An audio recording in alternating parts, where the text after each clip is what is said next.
संदीप मुळे. मी फाउंडर आहे भारतरथ म्हणून एक स्टार्टअप आहे. आम्ही एक टेक्नॉलॉजी स्टार्टअप आहे, पण प्रायमरीली फोकस्ड ऑन आपले गावातले एंटरप्रेन्योर्स, रूरल एंटरप्रेन्योर म्हणा, महिला बचत गट म्हणा, एफ-पी-ओज म्हणा. आमचा पूर्ण फोकस आम्ही एक टेक्नॉलॉजी प्रॉडक्ट बनवलेला आहे. प्रायमरीली आपल्या ह्या गटासाठी फोकस करून, कारण की ज्याला जनरली कोणी करत नाही आहे. माझ्या बॅकग्राऊंडबद्दल विचारायचं तर मी मूळचा कडा आष्टी म्हणून बीड जिल्ह्यामध्ये कडा आष्टी तालुका आहे, तिथला आहे, आष्टीचा प्रॉपर. इंजिनिअरिंग केली पुण्यामध्ये. त्याच्यानंतर मी अमेरिकेत गेलो, तिथे MBA करायसाठी गेलो होतो. आणि त्याच्यानंतर 10 वर्ष मी बँकिंग आणि फायनान्स इंडस्ट्रीमध्ये काम केलं. पण 10 वर्ष काम केल्याच्या नंतर मला असं वाटलं की आपण गावातून आलेलो आहेत. आपलं बॅकग्राऊंड शेतीचं आहे. माझं सगळं फॅमिली शेतकऱ्यांची आहे. तर आपल्याला परत जाऊन काहीतरी ह्या फील्डमध्ये काही करायला पाहिजे. त्याच्यामुळं मग मी माझी अमेरिकेतली नोकरी सोडली. 6 वर्षापूर्वी परत आलो आणि भारताचा हा प्रकल्प स्टार्ट केला. आता बघा, टेक्नॉलॉजी, मी इंजिनियर तर आहेच, तर टेक्नॉलॉजीबरोबर माझं हमेशाही इंटरॅक्शन होतं. बँकिंगमध्ये सुद्धा आम्हाला टेक्नॉलॉजी लागते. तर टेक्नॉलॉजी हमेशाही पाहिजे असते, राईट?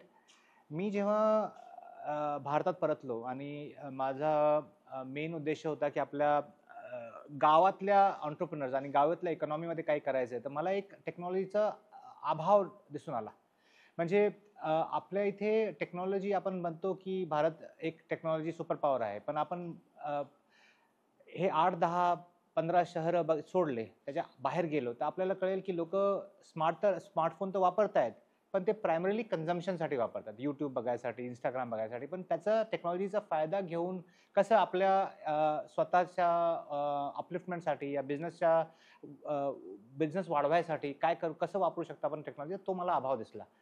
आणि मला असं वाटलं की जी टेक्नॉलॉजी मोठ्या कॉर्पोरेट्सला अवेलेबल आहे, चांगल्या बिझनेसेसला अवेलेबल, ते टेक्नॉलॉजी आपण कसं इथे आपल्या छोट्या एंटरप्रेन्योर्स, रूरल एंटरप्रेन्योर्स ह्यांना आपण कसं देऊ शकतो, तो मला एक गॅप दिसला. त्याच्यामुळे म्हटलं यार, आपण काहीतरी, माझा मी स्वतः एक डेव्हलपर नाही आहे, पण मला टेक्नॉलॉजी माहीत आहे, माझी टीम आहे, माझे को-फाउंडर्स आहेत, ते सगळे टेक्नॉलॉजी. तर आम्ही हे सगळं डिस्कशन केलं, ग्राउंडमध्ये जाऊन लोकांशी बोललो, त्यांचे प्रॉब्लेम्स आम्ही ओळखून घेतले आणि मग म्हटलं की यार, आपण काहीतरी असं प्रॉडक्ट बनवू जे लोकांच्या लाईफमध्ये फक्त एक कन्झम्पशनचा माध्यम नाही पाहिजे, पण त्यांनी त्यांची लाईफसुद्धा अपलिफ्ट व्हायला पाहिजे. त्यांच्या बिझनेसला वाढवण्यासाठी कसं आपण एक टेक्नॉलॉजी देऊ शकतो जी की सोपी असायला पाहिजे यूज करायला आणि त्याच्यामध्ये शिकायला काही गरज नाही पाहिजे. तुम्ही क्लब हाऊसचं एक्झाम्पल दिला. क्लब हाऊस एक परफेक्ट एक्झाम्पल आहे. तर माझ्यासाठी क्लब हाऊस एक इन्स्पिरेशन आहे की आपण तसा एक सोपा प्रॉडक्ट बनवून आपल्या शेतकरी बांधवांना, बचत गटांना त्यांना कसं आपण हेल्प करू शकतो टेक्नॉलॉजीच्या माध्यमातून, ते आम्ही भारतामध्ये प्रॉडक्ट बनवलेलं आहे.